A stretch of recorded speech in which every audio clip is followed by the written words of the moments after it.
Hey everybody, Doug here from 2 Plus Tough. Happy Friday to you all. Well, welcome to While You're Reforging. Now, if this is your first time here, first of all, welcome. Every Friday I try to do a sort of low-key, very casual show, not really pre-scripted or anything like that, and it's really just a way to hang out with all you awesome folks, really. And so the way this works is I kind of have the show broken down into segments, like how I progress news, and then a main topic. And instead of, addressing every single person that comes into the chat at the time that they do, rather than halting the conversation over and over again, what I like to do is just in between segments really address everything in the comments. So if you have something you want to say, comment on, or a thought about whatever we cover news wise, I will definitely open it up to you. And I'm excited for this week. Honestly, it was crazy busy week. I'll be real with you. And I wanted to kind of start this episode off. If you're new, I apologize. You can just ignore this part. But with a quick PSA for folks who have been longtime viewers. So you may have noticed last week, or I guess earlier in this week, some of the videos had sponsored content. That's going to be a thing that happens going forward because the basically the money that I generate goes to, one, my savings account, so I can be a sustainable person of society, but more importantly it goes to travel expenses, because when events start back up again, I intend to travel not just the US, which is probably the first step, but ultimately the world. I want to go to the UK, I want to go to Australia, I want to do these things, and so sponsored videos allow me to do that. So I just want to do more things with this hobby, and that's the way that I can. And also I just want to throw this out there: you're never going to see Casper Mattress or Raid Shadow Legends or any other crap companies that, well, I don't really know about them as companies, but basically companies that dump money into advertisers and just try to get anything they can.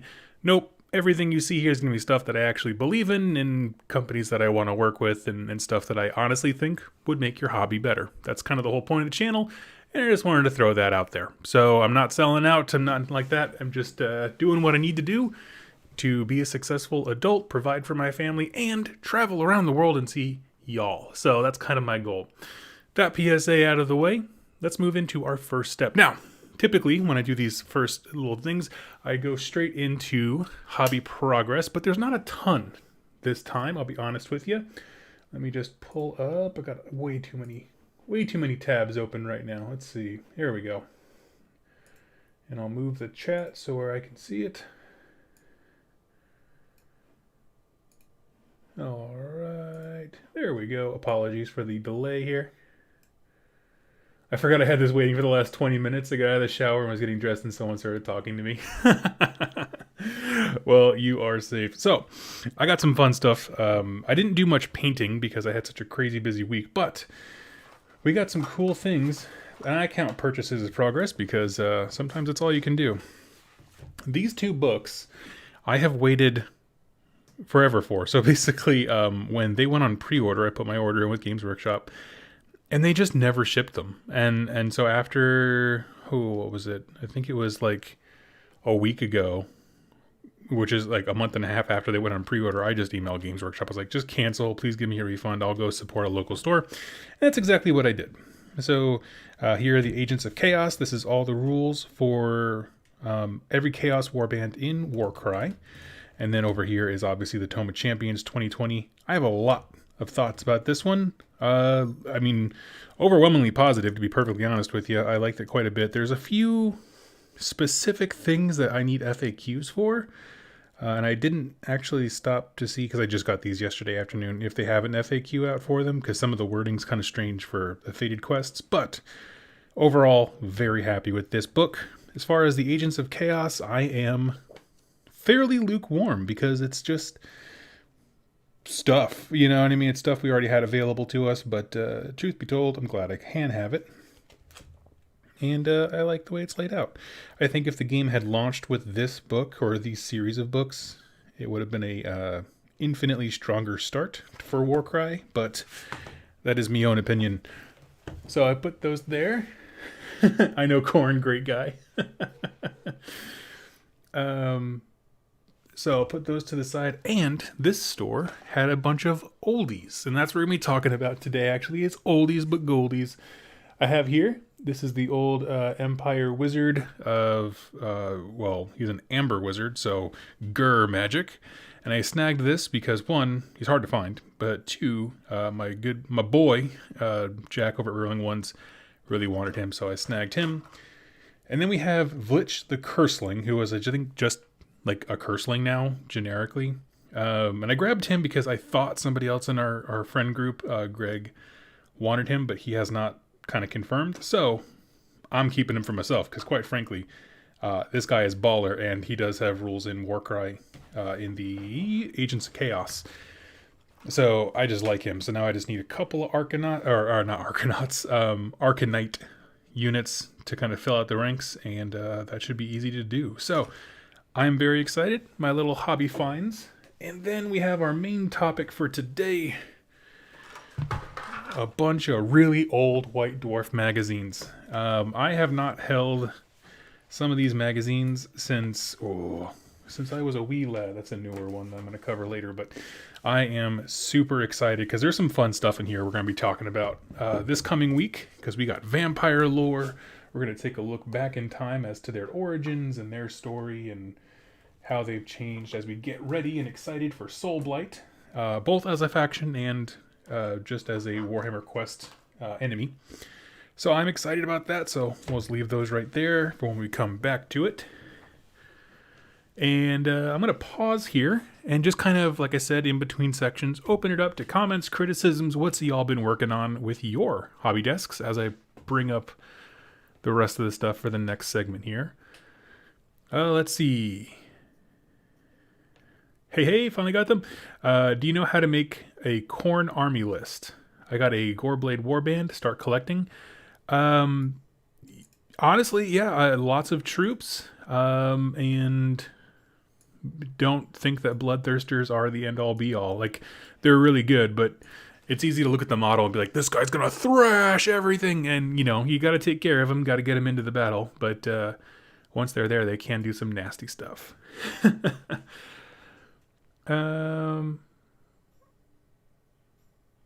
We can't see Jack's models, too much shine. So jealous of the Amber Wizard. Yeah, I did not expect to find him. They also had, what is he called? Like the Gorger? I don't know, like the weird monster dude from Ogre Maw Tribes. He has like one arm up, kind of like stretched out. Been doing a lot of terrain for Warcry. It's really got my attention for the moment. Yeah, it's super fun. Are Soulblight inherently violent or cruel? Technically, well, we'll cover that this week. How about that? I'll give you that. The short answer is they have I'm going to say a definite slant towards the mean side. But they're not necessarily emotionless and without any form of pity. It's just that tends to be the way things go. Bane says, your original Soulblight lore video is what started me down the hole into loving AOS. Been looking forward to you doing more with the recent announcements. Oh yeah, buddy, me too. And there's some cool stuff we're going to tackle in here that it isn't quite enough for a full video, but there's some fun things to look at. Looking backward can also help us look forward. It's a jump to conclusions. So here we go. Got about 1250 points of Fire Slayers around Christmas. Nice. Oh, that's so awesome. Good for you, dude. Just bought Stereophon, start collecting, looking for a name for my constellation. All right, if anyone can help Alejandro with a name for his constellation. That's a tough one. Let me chew on that for a minute. Alejandro, give me we want to get to know you. What's your favorite like mythical creature or color or like play style? Because if you're like defensive, then I'm going to think of a constellation that's very like, a big beefy monster, as opposed to like if you're, hit and run style, that would be like a hawk or, just different kinds of animals. So anyway, I want an Amber Wizard to use as a sorcerer for my Norska themed Slaves to Darkness. Oh, that's rad. Man, is he actually out of print? I don't actually know. Or is it just hard to find? Because he looks rad. On second thought, Jack might be SOL. I'm just kidding. I'm just kidding. I got it for him. Okay. What we're going to do now is transfer over. We'll go to the shared screen here, and we're going to talk some news. So, lots of news this week. Lots of things to cover. We're going to start at the low point and work our way to the positive. So, the FAQ. Here's the deal. I firmly believe that good rules make for good games for both uber competitive people as well as very flavorful, fluffy, lore nuts like myself who just like thematic games over anything else. The reason I believe that is because my good friend and friend of the channel, Jack, who over on Rerolling Ones, he loved Hedonites of Slaanesh. I remember him loving that faction before they ever got a battle tome. The minute the battle tome came out, and it was so good that, quite frankly, it was no fun. He was just steamrolling people. And he stopped playing. I think that is a negative consequence of a book being out of balance in a way that is too good. And that's not cool. However, what we saw when the FAQ dropped was a whole lot of weird, insults being thrown to people who are playtesters, and just a lot of negativity. And stuff gets addressed, stuff doesn't. Did it change a lot? Not really. Actually, for me, it made my hobby a lot better because it made idolaters super interesting by allowing the Warcry warbands to take marks. So I'm a happy camper, but I'm one happy camper amongst a sea of people who are very unhappy. Here's what I'll say. You can dislike it and you can be disappointed. Just don't attack people online because of it. Honestly, this is a luxury product of a luxury game, and there's just no reason to harass folks. So that's all I'm going to leave it at. Go ahead and check it out if you have a faction. The truth is, so few people are playing games that, who cares? That's my honest opinion at this exact junction. But I understand that some people care very much. So that's all there is. So let's see. We're going to move on to meet the first hero to enter Warhammer Quest, Cursed City. I could not be more excited for this. I am going to be getting a copy.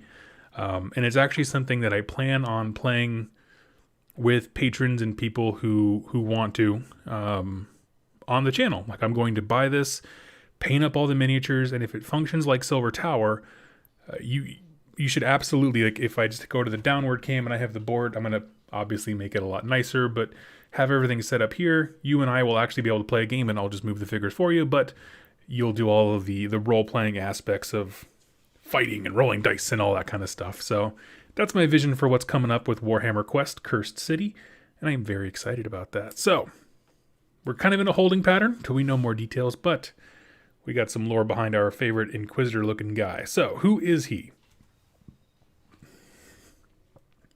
Let's see. Here we go. Okay. For some reason, my stream just kind of flickered. The hopes of a city rest on the shoulders of an unlikely collection of rogues, outcasts, and cutthroats. Of these, the figure with the most experience of hunting vampires is Jelson Derrick.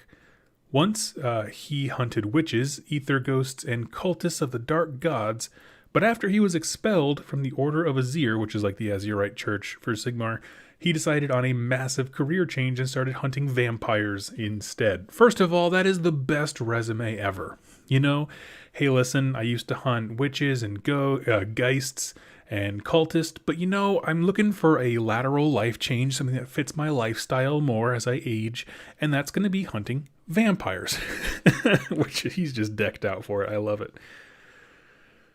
Tools of the trade, Derrick is armed with the Ardent Blade. He carries a long-barreled rifle, which he has dubbed Judgment. With deadly accuracy, he fires sanctified mort silver bullets that punch through armor, flesh, and bone with ease. He also carries stakes carved from Axian firewood that burst into flames when they pierce the flesh of undead creatures. So this dude's rocking the noob tube from Call of Duty. He's just exploding people left and right. That's so freaking cool. I'm just going to take a quick glance at their website because I don't think they've updated it with really much information. But yeah, no, it's still just those. And nothing has changed there. Okay, That's all. Just quick aside. Let's see. I never played any Warhammer Silver Tower type game. I'm pretty excited to try Cursed City though. Do they play like D&D? Well, Oren, we don't. Not quite. Actually, if you're curious, my understanding is that Cursed City is going to be a modified version of Silver Tower, where it's sort of this dungeon diving, but it's collaborative. There's no game master per se. And I believe actually there is a phone version, like an app version. It's not pay to win or anything like that. But so if you want to go try it out and get a general feel for what the game is like, Silver Tower on your app store totally can do that for you. I've played it a bit. I like it. I'm not really a phone gamer kind of guy. It's just I'd rather play on a PC, like just in terms of screen size. But I would check it out. Let's see. And yeah, as far as I know, it does not require a DM at all. So when they were doing the preview show, I asked, is this going to be like Silver Tower, or is it going to be like Shadows over Hammerhall? And Shadows over Hammerhall was basically Silver Tower plus a GM, right? They kind of tweaked some stuff to make it a more of a role-playing and D&D style experience. But everything I can tell from their verbiage compares it to Silver Tower and whatever the 40k one was, Blackstone Fortress, which don't require a GM at all. So that's my understanding, is that it's going to be like one of those. So go ahead and check it out. So we're going to move over here to Kagha's Ravagers. Now I have, again, a very deep growing interest in Warhammer Underworlds. They didn't have it in stock when I went, and I bought a whole bunch, all my books that I had, my Warcry books. But that's a shame. I wanted to grab that too. That was also on my pre-order list. That never came. But anyway, so we'll move on from there. But I'm excited to talk about these guys. They did some interesting stuff. Basically, these guys do a really cool thing where mechanically, it's interesting to see how the Games Workshop rules writers, right? And I know they have different departments for all these different games, but the way that they bring flavor into their respective games is so interesting to me. By that I mean, in Age of Sigmar, you might have a rule that, I don't know, deflects wounds on a 5-up because of some shield or natural resilience or whatever, and the terrain can really reflect the lore of an army. There's a lot more moving parts, but for Underworlds, it's interesting because it's meant to be a very balanced, competitive style game. So how do you get a lot of flavor out of that? It can be difficult. Well, they do this cool thing where they literally corrupt the ground, the board itself, as they go. And so Kagha the Usurper, she gets her Super Saiyan mode, right? Her glorious mode. There are 3 or more desecration tokens on the battlefield. So as they're going, they're making the battlefield more dark and twisted, and that is reflective in giving them boosts as they go. And I think that is just so freaking cool.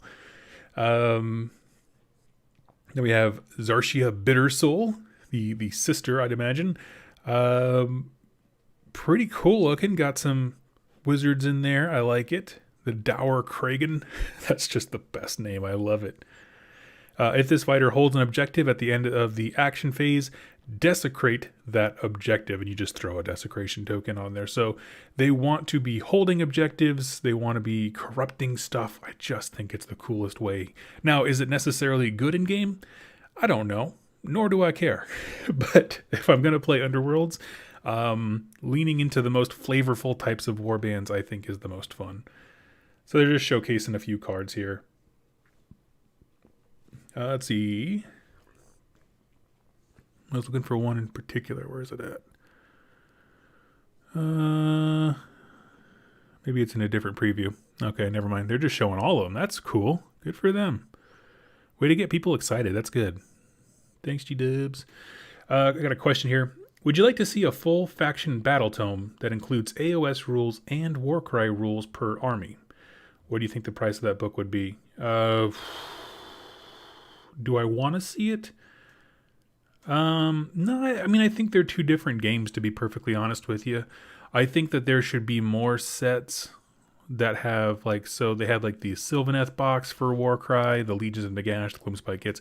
I think those should be more permanent fixtures. They kind of just drop 100 of them and then run away and they're out of stock, to make the bridge, the gap a lot easier. But to be honest with you, no, I mean, as stupid as I think it was for G-dubs to drop a whole bunch of Warcry, like limited edition, apparently, card packs for the existing factions, it was just awkward. I do actually think that this style of supplement is my fave. You get one book and it has rules for like a bunch of factions, and not just for the factions, but there's like side missions and all different quests they can go on. Like, this is a full Grand Alliance supplement. I like this over, say, having a small appendices in the back of a battle tome. And the reason for that is because Warcry is a very different game. And so any FAQs that affect this are going to have to be printed in that battle tome's FAQ document, and it just gets messy. I say, keep them separated. That's what Doug says. Do you know if Chaos Knights and Chaos Warriors would work well in a Khorne army? Oh, absolutely. Yeah, give them the Mark of Khorne. Knights are fantastic, actually. Reroll ones to hit on the charge is really, really nice. Well, I mean, they have rerolling ones if there's a Khorne Lord around, but that, in addition to like their lances or whatever, if you are charging, is sweet. Yeah, and then just tankiness, because a lot of stuff in Khorne dies very quickly, like it's meant to. You're supposed to get blood tithe points, but having a wall of cavalry to act as like an anvil works really, really well. So absolutely, I would say so. So, okay, we're going to move on from here. And this is just, oh, I love that artwork. Ooh, I'm going to save that. Okay. Sorry. Let's talk more about these desecration tokens. When a rule tells you to desecrate an objective, place one friendly desecration token on that objective. Use a counter to represent it. If at the end of a power step, an enemy fighter is in the same hex as an objective that has a desecration token, remove that token so they can kind of cleanse it. Fighters cannot hold an objective that has a desecration token. You cannot desecrate an objective that has a desecration token. If a token is on an objective token that moves, the desecration token goes with it. That's great for clarifying that. If the token is on an objective token that is flipped, remove it. So yeah, okay. That makes good sense. Let's see. At the end of a power step. So yeah, so you would desecrate it. They can move on to it, but they don't claim it until at the end of the next power step. An enemy fighter is in the same hex power step. Cannot hold an objective that has... Okay, so they don't get credit that specific time for claiming it. I'm not quite sure how that pans out. Huh. Let's see. I'm kind of interested in that one. If you are somebody... I feel like Spetsy should be here. If you're somebody who knows quite a bit about Warhammer Underworlds and can explain that wording to me, I would love to, but I just want to know exactly when do the desecration tokens stop you from claiming an objective? This is all fantastic artwork. Absolutely love it. Oh, I like that one. Anyway, we'll move on from there. They also had an article come out called How Well Do You Know the Spirits of Hysh? Where they basically, if you are looking for a brief recap of Lumineth lore, this is my favorite artwork from their book, by the way. Go ahead and check out this article. It's a great little recap of kind of introducing you to the idea of the spirits and how they commune with them. Ooh, okay. Spangle Noodle, I did. There wasn't a lot to show for it. There was a trailer that came out, and I think they're hinting at Warhammer 3, Total War 3, but we haven't really seen much. But yeah, so I really quite dig this a lot. If you want to learn more, I love this picture. This is like, this better feature prominently in our Broken Realms tech list when he goes and fights Nagash. So yeah, let's see. I love it. It's the Black Pyramid just getting wrecked. It's like pulverized by, I'm pretty sure, meteors and junk coming out of the sky. I love it. That guy you know. Thank you so much for your donation, buddy. That means the world to me. It really does. I And it sounds insincere because there's no other way to say it, but it really does mean the world to me. I posed this question on your recent video, and I wanted your thoughts. Would it be possible for Dispossessed to join the Keratin Overlords? Sorry, to join the KO, to join the Fire Slayers. Okay, so you mean if a dwarf starts as a Dispossessed, can they then enter into the Keratin Overlord lifestyle, or can they enter into the Fire Slayer lifestyle? Ooh, that's a tough one. I would imagine, if it is at all possible, it would certainly be easier to become a Keratin Overlord because all they care about is merit, right? Of like,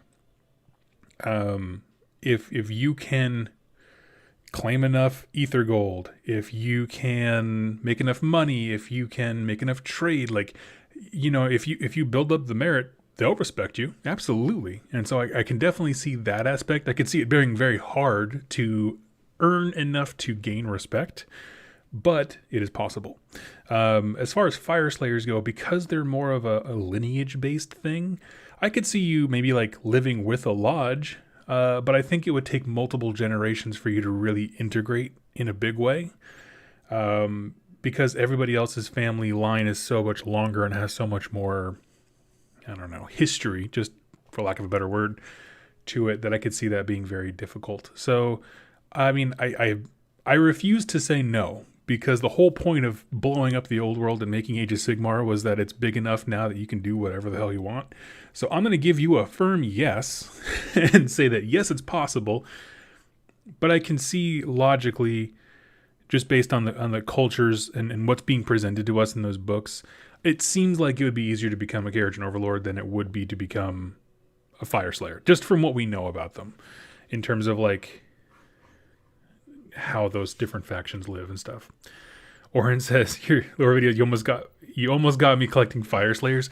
That's okay. I almost get myself recollecting Fire Slayers all the time.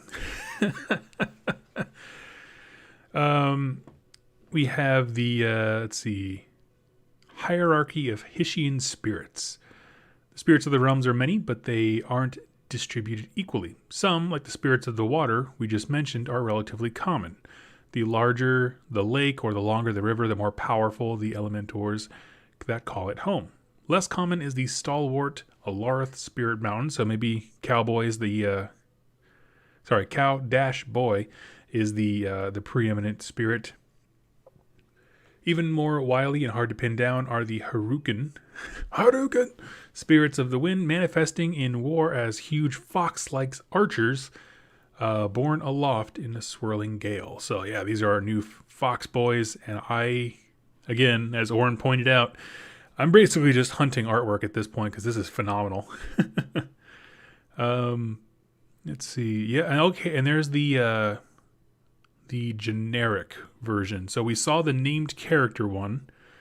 Yeah, you saw his name was Severith, Lord of the Seventh Wind. That's the named variant. And then there is an unnamed version, and this is him. Now, quite frankly, I like the named character one because it looks like he's rocking a bolt thrower. But this is equally as cool. So I like it quite a bit. Let's see. Here we go. Do you know any good Warhammer books with Grand Alliance Death, Anvils of Heldenhammer, or Khorne stuff in them? Okay, let's go one by one. Grand Alliance Death, Nagash, Undying King. Best book out there. I'm sorry I repeated myself a whole lot. It just is. If you want Death plus Anvils of the Heldenhammer, Soul Wars, both of those books are by Josh Reynolds. What am I reading right now? Neferata, Dominion of Bone features a lot of Death factions and Anvils of the Heldenhammer as well. And Khorne stuff. Actually, Khorne's in that one too. There we go. Neferata, Dominion of Blood has all the things you wanted. More Khorne stuff. What would I do for Khorne stuff? Some of the opening Rumgate War series books I really liked that had Khorne. There's just cool battle scenes and that kind of stuff. Can someone think of a good Khorne Black Library book? For some reason, I'm just drawing a blank right now. Let's see. Robert, do you think with the new Slaanesh Hedonites book being called Hedonites will invalidate the last book, or do you think they will work together? I think I think it's going to be just a new battle tome for all Slaanesh stuff. Like, I don't think my gut reaction is that it'll override the other battle tome, or invalidate was the word you used. That's my understanding. Kind of like how there was just a new edition of stuff. I think there were so many FAQ problems with the original Hedonites that they're just like, you know what? How about a redo? That's kind of where my mind goes. I don't have any proof of that, but yeah. Blood Feast. Blood Feast was a good book. Yeah, for corn stuff. Good call, Biofoot. And this. And I am talking about this because my heart grew 10 sizes this week. Let me show you something. A wonderful viewer and friend named Corey sent me this. I met Corey at Nova. We went and grabbed some coffee right before the event ended. He was the last person. He was like, "Oh my gosh, can you squeeze me in before we leave?" And I was like, "Oh, okay, yeah." So we went and met up and had a great time just chatting and hanging out. And he decided we needed Blood Bowl on this channel, and so he sent this to me. And I've already cracked it open, but I am so excited to jump into these models. They are ridiculously good looking. Like, shoot dang. So I actually started tearing up because he sent me a letter with it, which I won't show here because his name's on it. But it was just a thank you letter. It was just a wonderful thank you letter, and it made my day. So I just kind of sat there and stared at it for a while, and I was just like, this makes me the happiest man in the world. So that's why we're talking about Blood Bowl. Thanks, Corey. But excuse me, I'm so sorry. It's so dusty in here. Let's see here. Where's it at? I'm making a custom piece for Corn Terrain. Nice. That's awesome. Mark Scott. Hey, everyone. The Kickstarter that's listed below, is that stuff pre-painted? Yes. Mark, so for all this week, Tinker Turf was the sponsor of the channel. It's all pre-painted. I can actually... Oh, I guess... I have all my stuff packed away. Hold on one second.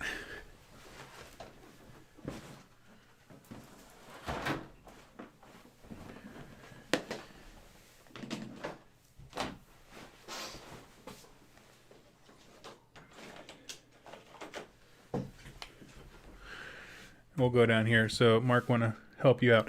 Yes, it comes all pre-painted, and there's fantastic detail on the images. Essentially, it's taking multiple pieces of what is like it's somewhere between cardstock and cardboard, or like a very hard paper. And if you look at this, there's one piece at the bottom and then a second piece on top, and that's why you have the indent ridges right there.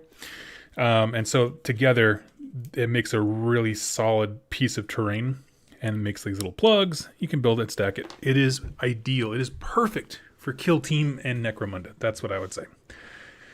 And even though, like, there's no more ads for them, that kind of stuff just on my end, I do really support them because they are really nice guys. Like, just the chance to hang out with them and chat was just phenomenal. Let's see. Jamie, thanks for answering my question. Yeah, buddy. And Alexander, we need more... Blood Bowl on 2+ tough. Yeah. So let's talk about it.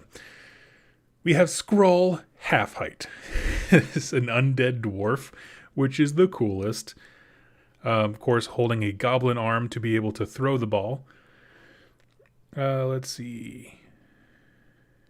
And actually, yeah, we're going to announce the winners for that contest here in just a little bit. One of the things, and I'll be honest with you, as someone who is always definitely more of a narrative gamer and really loves those moments that make us laugh. Blood Bowl is fantastic. If you don't know, if you never tried it, there's just some games that, like, I feel like you can't take seriously, right? And I know that there's competitive Blood Bowl players. I know that. That being said, the overwhelming majority of them are just here for the funsies, and models like this make it happen. Why do we need a zombie dwarf? Why don't we? And that's what I'm here for. I love it. So we're going to go ahead and scroll down here. We've got Gretchen Watcher? I don't know how to pronounce that A with the dots on top. was never a Blood Bowl fan, but her husband was, and his obsession with the game ruined her life. After her demise, her spirit's animosity for Blood Bowl saw her return to avenge herself against all who play the sport. That's savage. I love it. There were some people who were like, I don't like the idea of like the nagging wife syndrome, and it's like, man, this isn't about nagging wives. This is about like just people being sucked into the darkness of this world. That's so ridiculous. Anyway, so yeah, that's all I was gonna say. I really do like it, and I'm excited to jump into the game more and more. Let's see, Jamie. Do you think an undead converted dwarf Blood Bowl team would be good with the new zombie dwarf miniature? It would. I think the real thing you'll run into is the sameness, right? You want to kind of diversify them up a bit, but I think it'd be cool. I mean, modeling wise, yeah, absolutely. Why not? That sounds rad. Hi from Germany. First time catching you live. Love the channel. How's the lore contest reading going? Oh, it's all done. I'm giving the patrons, I believe it's till the end of this weekend that's coming up to finish their voting, but most of them already have, and I'm excited for what they picked. So it's good. Reading, where my end of the sorting is done, and now it's just up to the patrons and the folks here on YouTube who support me here. Okay, that is it for the news. Now, typically, I would now transition into kind of the main topic, but we have a little thing to do. Just a tiny little thing.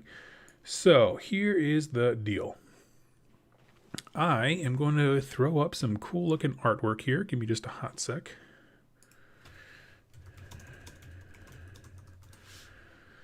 And then I'm going to chat with you guys for just a hot second whilst I get the winners for our giveaway. If you don't know, this last week we did a giveaway. That was basically a whole bunch of that Tinker Turf terrain. Because I love it. And they sent me some for a giveaway. And so that's exactly what we are going to do. Now, because some folks used their personal names and stuff like that on social media and stuff like that, what I'm going to do is just kind of announce the winners here. And then I'm going to reach out to them on those platforms. So if you recognize yourself, awesome. If you don't, I apologize. There'll be another one here pretty soon. So the winner of the awards here on YouTube, on the YouTube video one, I'll say this one loud because it's a username. It's like a funny one. It's called The Spooky Mage. The Spooky Mage. If you are here in the chat, which maybe not, I don't know. First of all, congratulations, my friend. You just won yourself a set of Tinker Turf terrain. So I will get that in the mail, and I will reach out to you any way that I can. Let's see, let me get my chat over here to the side. There we go. I want to be able to see the chat. So there we go. Let's see. So we'll go. I'm going to answer your questions here in just a hot second. But give me just a moment here. So the Spooky Mage, congratulations, you win. Now we're going to go to the Instagram raffle here. So let me just pick that. The Instagram had like 250 entries. It was crazy. And that one goes to Mitch. I'm not going to say the last name because it's a personal account. But Mitch, I will be reaching out to you very, very soon, my friend. So Mitch is our number 2 winner and contestant. And let's see. The last one here was from the Facebook one. So that's going right now. Random picker is picking Patrick H. So, okay. So we've got 3 winners. We have got Spooky Mage, we've got Mitch, and we've got Patrick H. So, friends, I will be reaching out to these folks here very, very soon. Let's see. And congratulations. I'll work out how to get those shipped over to you in the most timely manner. So, friends, thank you so much for participating in the big giveaway. Honestly, I don't do a lot of those things. It was really one to promote Tinker Turf Terrain because I really actually do believe in their products. They're very cool. But also as a way to like kind of shore up some numbers with subs and that kind of stuff. So people were really awesome and responsive to it, and it absolutely made my day. So thank you all so freaking much for making that possible. So there are our winners. I'm going to save this so that we don't lose that page. There we go. That's an important one to keep.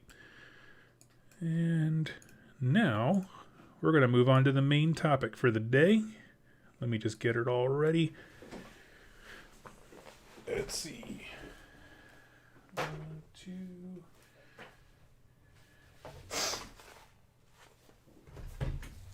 And we'll go to the downward cam. Here we go. So I wanted to talk about some old white dwarf. Okay, if you're new to the hobby, and by that I mean in the last couple years, this is probably what you know of White Dwarf. Nice, tall magazine that has a bunch of artwork. There's usually like one battle report of some kind, and they have a little section devoted to each of their games, mostly 40k and Age of Sigmar, but then in the back they have, Lord of the Rings, Underworlds. I think this one actually has Aeronautica Imperialis, like their flying game, like their ships game for 40k, something like that. Very interesting stuff. So I like it quite a bit. There are some cool lore things. Honestly, typically with the current edition, there's like 1 or 2 really good lore or rules bits, and the rest of it's a lot of, frankly, filler of things that they're excited about and that kind of stuff. But the old White Dwarfs, these, we're going to travel back in time, because there's actually some stuff specifically that I wanted to show off here that I think is absolutely hilarious. So, first off with this zombie one. Also, I have a dream, and let me see if I can find a picture of it. I am actually looking to do an army based on an old white dwarf. That's my next hobby project goal. And so I've chosen Chaos Space Marines because I want it to be something, because like Age of Sigmar, I like to make my own stuff, but I want to have a project that like updates and mimics a thing that was very, very old and brings it to the current times with new models and that kind of stuff. So I'm excited about that. So we have Iron Warriors for that. And then we're going to talk about some vampires. Give me just a moment. Here's some lore. We're going to talk about this coming week regarding how vampires are essentially made, their history as a species. One thing I will say about these old magazines is that they are falling apart and are kind of hard to turn through. Where is it at? Dang gummit.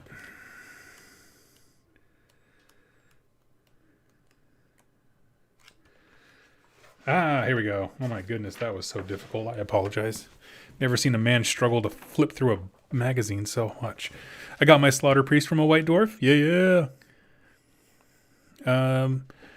Jamie, do you know if the new Warhammer Quest can be played single player? And if you can, do you think it will still be fun? We have no details yet, but I will let you know when we do. Let's see. So this is the one I wanted to show off a little bit here. Let me see if this light helps or hurts our cause. It kind of hurts. It's a little intense. What if we did this number? Aha, there we go. Nice soft ambient light. All right. So this is like one of those things that I just don't have enough. There's not enough here to talk about for a full episode, but it's just something I kind of wanted to hang out with people and chat about. Hopefully you're painting and whatever, just kind of chilling along for the ride. It burns us. This is terrifying terrain. Back when it was Warhammer Fantasy Battles, people had to make all kinds of weird terrain. And you can tell the bases are very strange sizes and dimensions because big blocks of infantry hordes had to be able to like pivot and move around them and that kind of stuff. So it was kind of difficult initially, I think, to get a full table going of good looking terrain just because of the, units aren't moving on a model by model basis. So you had to kind of figure something out. But I absolutely love these. This is actually before the mausoleum terrain set that we have now. If you look at this graveyard over here on the left, a bunch of those headstones and stuff are actually from Mordheim, which is I guess Warcry is sort of the spiritual successor to, in some sense, but little skirmish game set in the old world. And they actually taken like zombie models and just had them like halfway out of graves. I love it. I'm sad that that same zombie model is what we have today when this was done back in, I think like this is like a 2002 issue or something. 2001. Anyway, so I absolutely thought that terrain was beautiful. A lot of these could be easily recreated with the Garden of Moor set, which is now the Sigmarite Mausoleum. And then a bunch of little, like, honestly, 3D printers can make it really cheap to get like tombstones and that kind of stuff. So this could absolutely be recreated. And for that, I think it's wonderful.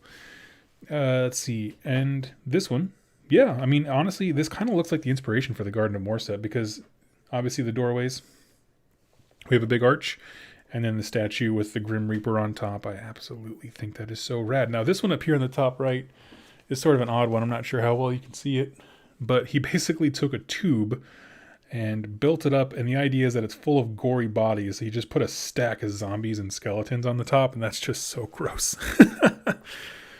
Oren, sorry for posting so much, but is there a public Discord chat or anything for 2+ stuff? Yes, it should be in the comments down below if you look at it, or the description. I do have a Discord. If it's not there, it's in literally any other video, and I just accidentally took it out for the live stream one. But yeah, go ahead and check it out. And then we have some conversions, and I wanted to cover these because these are the kind of things that get me excited for the upcoming vampire releases. Like, what did people see as like the pinnacle of cool for stuff before for vampire things? And I like a lot of them, actually. So we have something like here where we have a vampire as a standard bearer. There's another one over here where it's sort of a priest type. He's more of a necromancer, but yeah, he used the Necromunda Arch Redemptor. Blah, blah, blah. And then we move into things like cavalry models. I assume there's going to be a vampire on some kind of necrotic steed or something like that, some ridiculous name. Absolutely. Now we go down here, and I actually like this quite a bit. They kit bash together the zombie kit and what we would know as the Free Guild, I don't know, spearman, pikeman, whatever, and basically just smash them together. So you have like the torso of one and the legs of another and that kind of stuff. I actually like that. Not enough to make me buy the current zombie kit, but I do like it. I think it looks better than just the straight zombies, if I'm being honest with you. Let's see. Then moving on, we have cool stuff like just replacing crates and barrels, making haunted monsters, and animating random objects. Let's see. Those constructs on the other page are adorable. Yes. Nightmarish constructs. Chad Mearswell explains his golems. Let's see. At first, Chad was thinking of using scarecrows in place of skeletons, but for the time and effort spent on these conversions, he decided to create a smaller unit and use them as mercenary ogres. I like that. The idea for the scarecrows, which is their collective name, came from numerous sources, including video games and Tim Burton's movies. Chad says, the great thing about scarecrows is that you can create them using just about anything. I chose pieces from the Empire artillery, sprues, zombie sprues, and so on. Try to make him as gruesome as he could, yet still retain a little bit of charm, which I think he nailed. There's blood, there's enough horror, there's enough things that if it was coming at you, you'd be terrified. But then again, they still look goofy, right? Which I think that's my sweet spot for Warhammer. If it looks deadly but still kind of goofy. And in the back, y'all want to see something funny? Phil Kelly ages like Jennifer Aniston, like a fine wine, in case you're curious. Yeah, and he's still around at G-Dubs. In this issue's episode, we have Phil Kelly versus Alessio Cavatore, I believe is how you pronounce that. I'm sorry if I just butchered someone's name. Phil brought Skaven, and Alessio brought Vampire Counts. Now, this is actually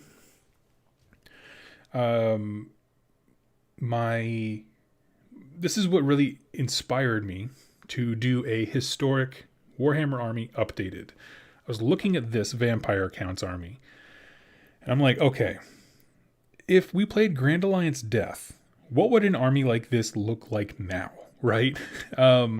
We've got some skeletons, we got some Grave Guard, we got Black Knights, we have Dire Wolves, Ghouls, a Black Coach, definitely have a Black Coach. The only thing we're missing really are giant bats. So I'm hoping that those get released with the new factions and that kind of thing. Also, I want to let's come, friends, weep with me as we look at the fact that these are two of the most iconic Horde armies, but because this is back in the day and all these dudes were made out of metal, they're very small and they are full 2,000 point armies. So I just feel like maybe we could go back to the good old days when it's just a couple of units, but that's just my opinion. On the Skaven side, if you really want to shed a tear for Skaven players, they're still using the same acolytes right there in the bottom right. Buy them in a 2-pack blister, or are they individual? I think they're individual. Blisters. Over here, giant rats. I don't think they're still a unit, are they? Someone correct me if I'm wrong. But we've got Eshin. We've got... I thought there was a thing of Plague Monks here. Let's see. Where are they at? Grey Seer. We have 2... What would be now be like the... the Skaven... Like the warrior ones. An Engineer. 24 Clan Rats. 24 Storm Vermin. 20 Slaves. Because there used to be a distinction between Clan Rats and Skaven slaves, and the problem was people would just spam huge amounts of slaves because they were just cheap fodder. And then we have 3 rat swarms, 5 ogres, which are up here, and they have a few attachments as well. Like there's 4 beastmasters in the unit, a warp fire team, poison wind globadiers, gutter runners, and the doom wheel, the old school doom wheel. So this army is... Between the two of them, I think the Skaven one is probably easier to update, like to bring forward in time. I'm just not sure that my heart is ready to ever paint Skaven again, because it broke me. It broke me before. And now I would have to have a minimum of, with the way that armies are constructed now, wouldn't that be a minimum of 20? What would that be? So at minimum, so it would be 40 clan rats, because there's no slaves anymore, so it would be 20 clan rats, and then 10 storm vermin. Would that be the equivalent, I believe, today? So that's still a lot of dudes. That's 50 models just up front. And then, yeah, heroes and that kind of stuff. We can make that work. Actually, I'm kind of curious. I want to... Give me just a moment here. We're going to do some maths. We're gonna do this. Let's see. We'll move over here. We're going to go to Warhammer Community. List building, War Scroll Builder, Chaos, Scaventide. We want Scaventide models. So they've got, I just want to see, in terms of how the game has evolved and that kind of stuff, where we would be at. So we've got that. We got Claw Lord. Yes, that's who it is. That's the generic leader guy that I was thinking. Clan Rats, so we'll grab 2 units of those. Where are they at? Storm Vermin, our Scaventide battle line. Then we've got Rat Ogres. You buy 2, so we're going to say 4... because there's 5 in the box here. I'm gonna crank that just a smidge to 6, because I like Rat Ogres. And then we've got... What else is there? Warp Lightning Cannon, Plague Cloud Catapult, Giselles, nope.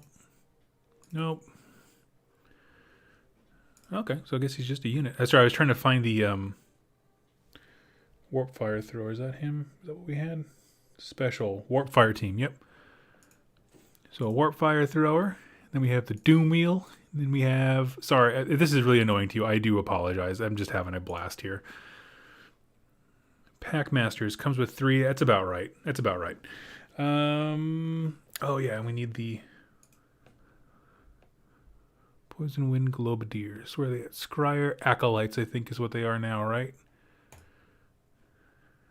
There was 4 of them. Okay, unit of 5. Totally. I'm down with that. So that brings us to 1,290 points compared to our 2,000 point army of yore. Now, there is something a little bit different because... Oh, wait. I forgot a few things. We need gutter runners. I was like, maybe it hasn't changed that much. We need gutter runners and we need... Do we still have giant rats? Wolf rats. No, that sounds like something else. What are they called? Let's see. Doom wheel, gutter runners. Where are they at? Rat swarms. Oh yeah, they still have them. How many do you get with that? 2? Okay. That's about right. We'll crank it up to 4 just because we have a bunch of pack masters. We can get the most out of them. All right, so that brings us to 1470. Okay. Right on. That's a blast from the past. They're still there, just giant rats. I love it. Let's see. Hey, Hugh. So anyway, I just thought this was super funny. They're just giant rats still there. Thanks, Vince. I appreciate it, buddy. They changed the names just enough of like between rat swarms and giant rats to make it hard to navigate. But I love this. That honestly, I don't know, because I am thinking about doing that because it is pretty limited in scope, and I mean doing it old school, like not with these models. I mean updated models, but like goblin green bases, classic paint schemes, all that kind of stuff. I am here for it. Now, like I said before, as far as the vampire stuff, this one's highly dependent on the things that we get. It would definitely be Grand Alliance Death. What book is this? This is White Dwarf Magazine issue... Oh, it's kind of creased here. 255, looks like. Came out in 2001. And I will say, I prefer this style of battle report so much more to what we have now. What we have now, like, the tables are very extravagant that they put into... Actually, let's see if they have one. I can't remember if this specific issue was an Aegis... Oh, no, this is a Blood Bowl one. That's right. I don't have a newer White Dwarf around me. But, yeah, the tables are, I think, very visually busy. And so I was like, no, it's not my fave. Whereas these, where you put the blocks of troops down and the arrows, basically you would read how the turn went and then look and you can actually see, based on their descriptions, who went where. Like, if he says this guy here dodged to the left, you would then understand it. I like that. For me, it's more simple. And I just think it looks cool.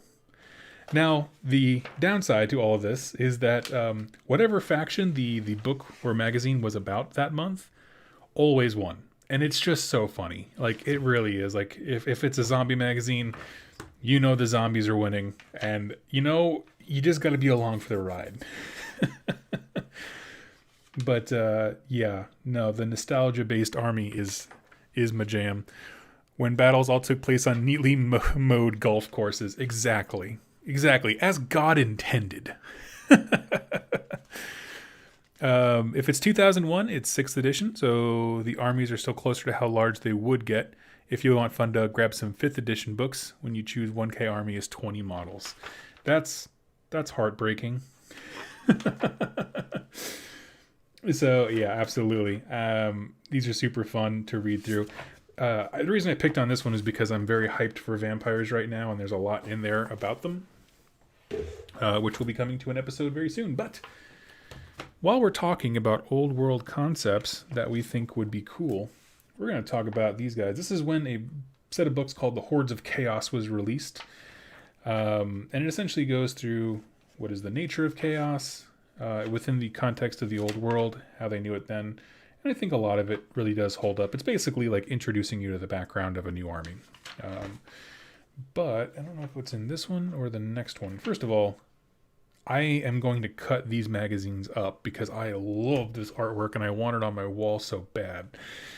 Where is it at? Oh yeah, here's the old Chaos Warriors. This set down here was actually my first Warhammer models. My grandmother bought me a set because a hobby store was going out of business.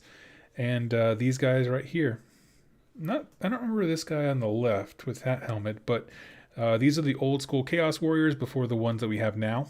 Or I suppose we got a new kit recently, didn't we? So these are the two editions ago. I remember them. This guy was my favorite because he had that nice, perfect, like Mandalorian looking helm. I thought that was so cool. He has it over here too.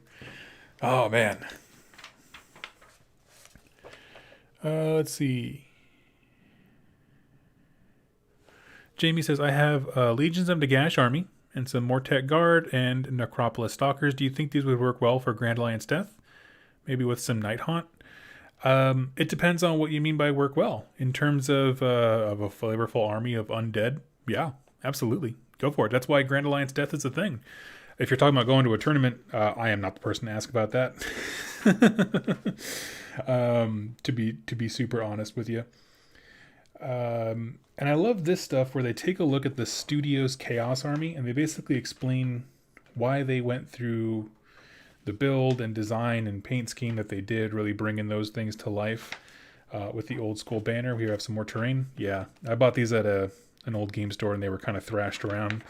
So I don't feel too bad about cutting them up because the binding's already coming undone. They're going to be cut up for me here pretty soon. Here we have the Great War Against Chaos, another piece of artwork that's worth saving. Oh man, so good. And they basically just go through and talk about one of the various factions. Now, one of the things that I did not know, and I kind of want to try and find it. Vince, you said this was 6th edition, if I believe. In the back of the 6th edition book, it apparently had rules for Warhammer Skirmish.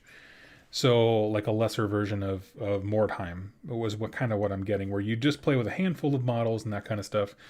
I think what I plan to do is translate some of these skirmish battle plans, for lack of a better word, into Warcry, Warband things. So there's stuff like crossing a bridge that has a bunch of trolls underneath, which actually, funny enough, that's an existing thing in the Warcry book. Yeah, these pages are already falling out. But that's okay. We'll get some life out of this magazine yet. But there's a whole bunch of stuff raiding a watchtower. They teach you how to build a watchtower. How to do... Yeah, this battle report for this one, I believe, is the watchtower mission, that kind of stuff. Let's see. Yeah, skirmish. Man, it's so funny. They used to be like a trade magazine. Also, look at all the games they used to support. Mordheim, War Master, which is kind of a zoomed out... It's like playing Warhammer Total War on tabletop, where it's like zoomed out, the scale is way smaller, so you can have these unbelievably massive blocks of dudes. Necromunda, Epic 40k, Blood Bowl doesn't include stuff like Battlefleet Gothic, or what's another one? Well, I mean, Fantasy Battles and 40k aren't listed there because those are the main games. Yeah, and they were like, we got too much going on. Oh yeah, Inquisitor, that was a big game back in the day that I totally missed. Let's see. If you guys don't mind, I'm just kind of reminiscing here, going through these things. And our battle report this time is 40k. All right. What we got? We got a whole... Oh my Jesus. Sweet. Okay, we have a whole bunch of Imperial Guard vehicles. They're just loaded to the nines. Lashing out against some Necrons. I'm actually going to put this one to the side because it is falling apart on me midstream. What do we got? Ooh, the Dark Apostles. The Word Bearers Space Marine Legion. Do they have like pictures of an actual army? Because, you know, there's just some times where you have to pause and think about your life because you bought a White Dwarf magazine and some of the pages are stuck together. And you're just like, what story is this trying to tell me? Okay, we're going to put that to the side and move briefly past that thought. Actually, this is the one I want to go into next. This is actually the next one in sequence. This is the one that I thought I had earlier. Let's just take a moment to gaze upon how far we've come as a society. Or we have these super old ancient models. I love them. If I just insulted you, I'm sort of sorry. But we have the old school bloodletters. Wargamer Willie. Man, perfect timing. I hope that wasn't natural adhesive. Someone really loves the word bears. Oh, man.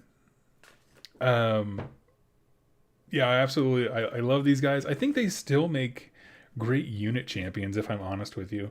Like, they don't look so radically different in terms of like facial structure or the horns and that kind of stuff. I think it'd be kind of cool to have one or two of these guys floating around in a Khorne army. Then we got, what do we got? So these are the old school flesh hounds. And what are these? Oh, these would be the war hounds, like the actual dogs of war for chaos. Like, yeah, man, those things. Those, I gotta say, not everyone's a big fan of the current flesh hound design with kind of like the fins, the flaps behind its head. But I gotta tell you, miles ahead of these guys. And then we have our Chaos Knights.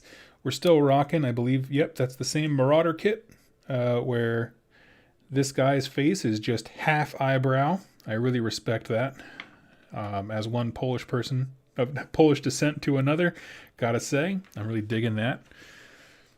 It's like mud flaps for your eyes. So we have here the Slaughterers of Hairgroth, which actually, I was reading this last night as I was falling asleep, and is incredibly dangerous for me because that is when I get passionate about new army projects. I'm like, man, when I wake up, I'm just gonna get up and I'm just gonna make a freaking cool army. That's exactly how my mind works. And that's why I sell everything. I'm just like, man, screw these whatever models are currently collecting dust. I want to do this. And so this is their studio army, the Slaughterers of Hairgroth. And they actually give you a really awesome backstory that he was a oppressed and beaten child who one day was assaulted by an Ungor, just a random beastman in the woods. So he tracked the beastman until the Ungor was sleeping and his axe was beside him.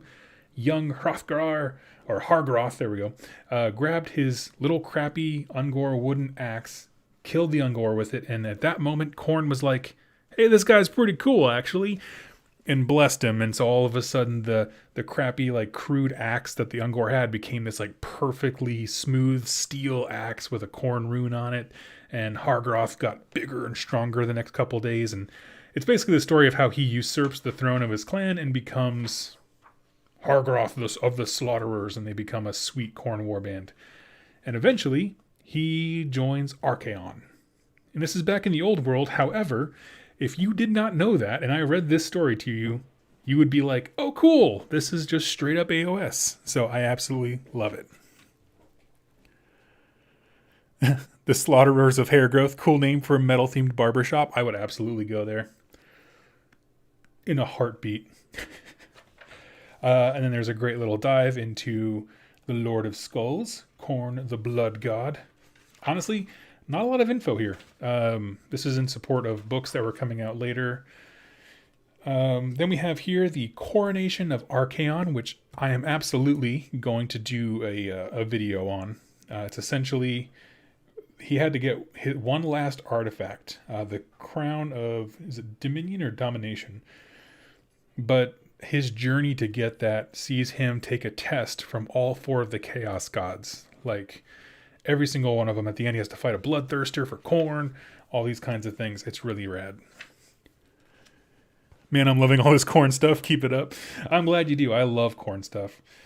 And then we have more skirmish domination. Thank you, Warren. More skirmish missions that I can translate.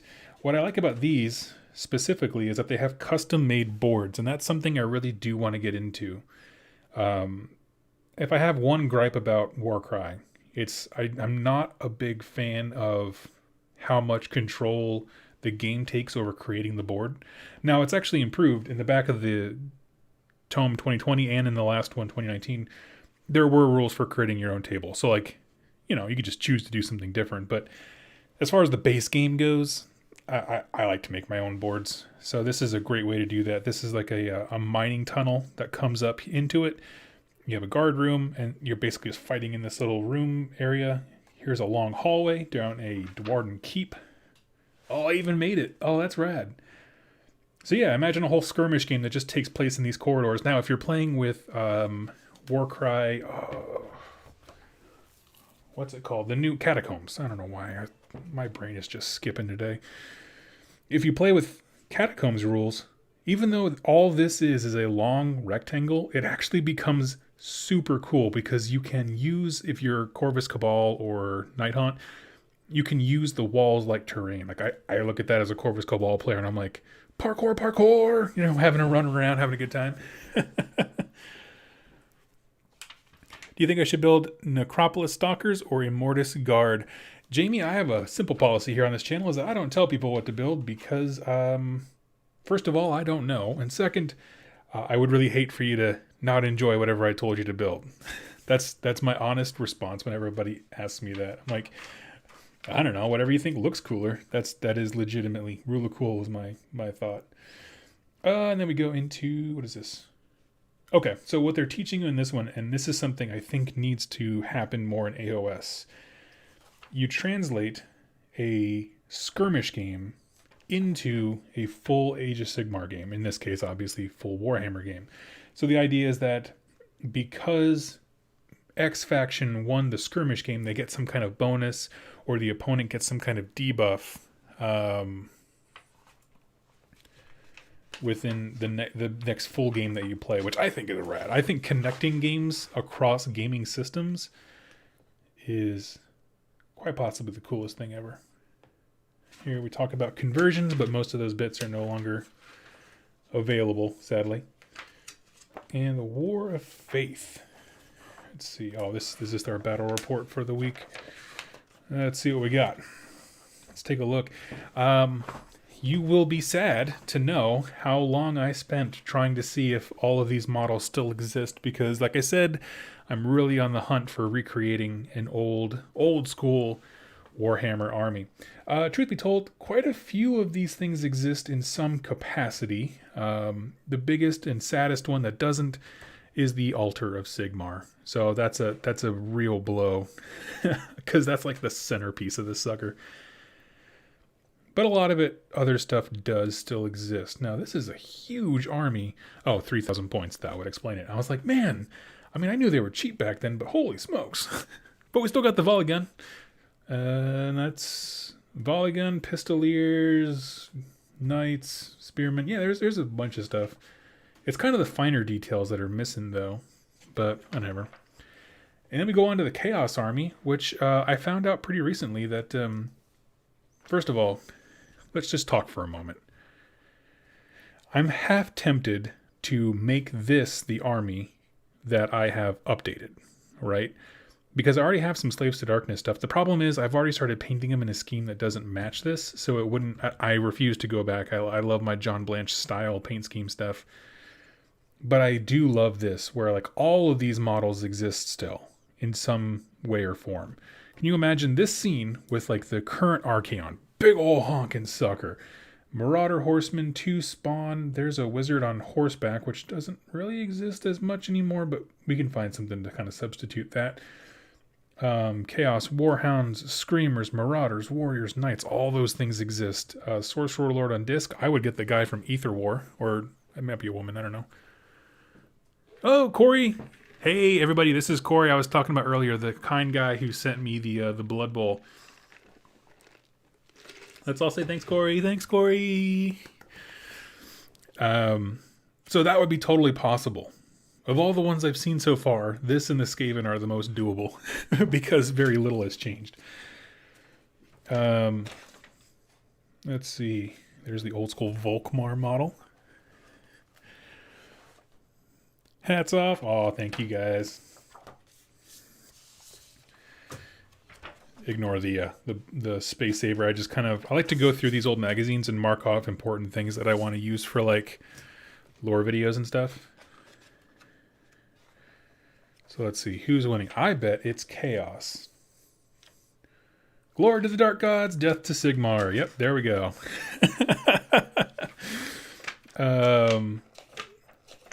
Let's see, what else was there in this one? I think that was pretty much it.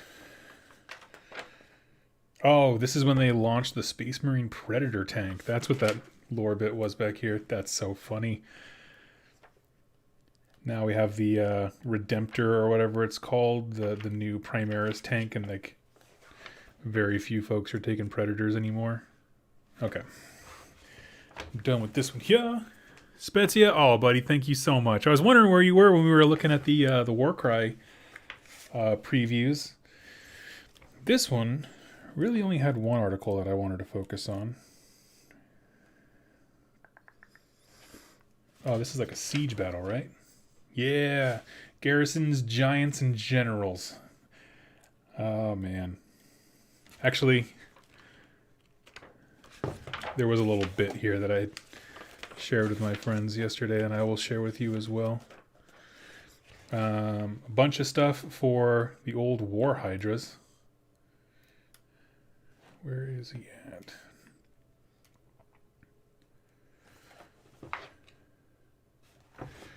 Duel of the Guardians. Actually, so I don't really particularly care for this story they made, but essentially what this is Duel of the Guardians. They took a actual historical battle from the history of France and turned it into a mission with a story arc. And the whole point is that if you're struggling for inspiration, just look to history and remask it as Age of Sigmar or Warhammer. And I definitely will do a video on that because I think that is a fantastic concept.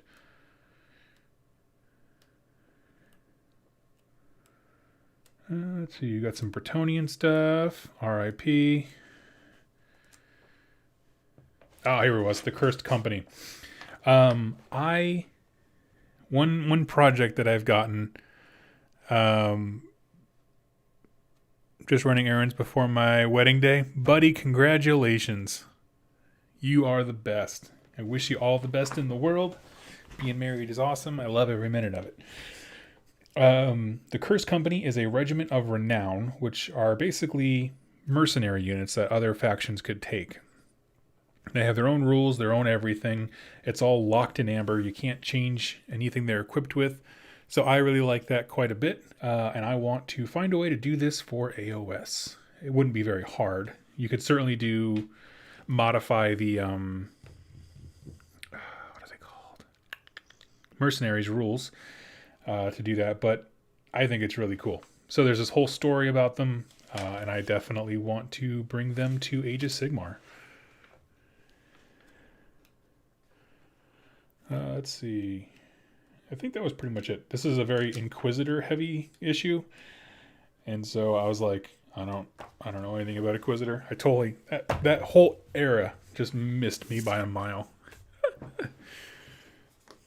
Bretonnians are still around. Just bought another box of Crypt Flayers. I love it. Oh, that's a cool picture. The final days of Armageddon. Got the old school Yarick fighting Gazgul. Let's see.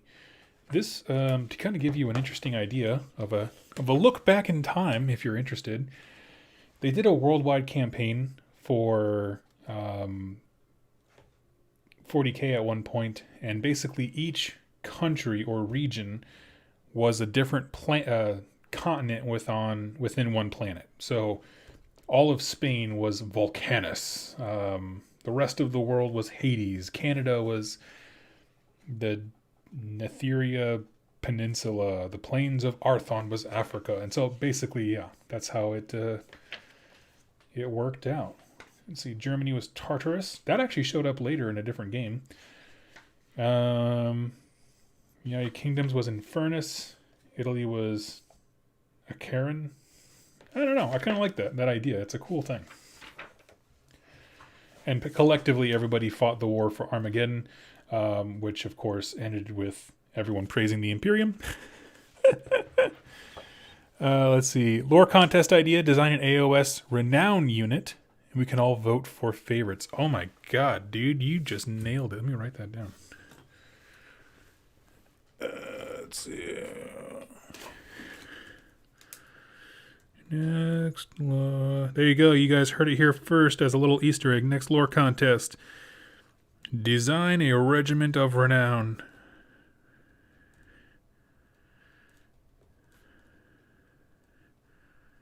And I will work. I will work to make that happen. 2+ stuff. Did you announce the winners yet of the lore contest? No. Of the raffle winners, yes. They are, for those of you who came in just a hair late, we got Patrick H, Mitch on Instagram, and the Spooky Mage here on YouTube. Dibs on all corn things. But the reason I love this is because this is actually a section of the magazine where they compiled all the different regiments of renown into one quick section. And I thought it was awesome. So you have Besfero's Vendetta. So it's Dark Elves, I believe. Just based on his mask. Rico's Republican Guard. Perazzo's Lost Legion. Hang in there. There's some fun ones here. Bjorg the Bear Struck and the Bearmen of Urslo, which, like, how can you feel more manly than that? I am a Bearman of Urslo. Volan's Venators, the Alcanti Fellowship, the Marksmen of Miragliano, something very Italian sounding. Al Mukhtar's Desert Dogs.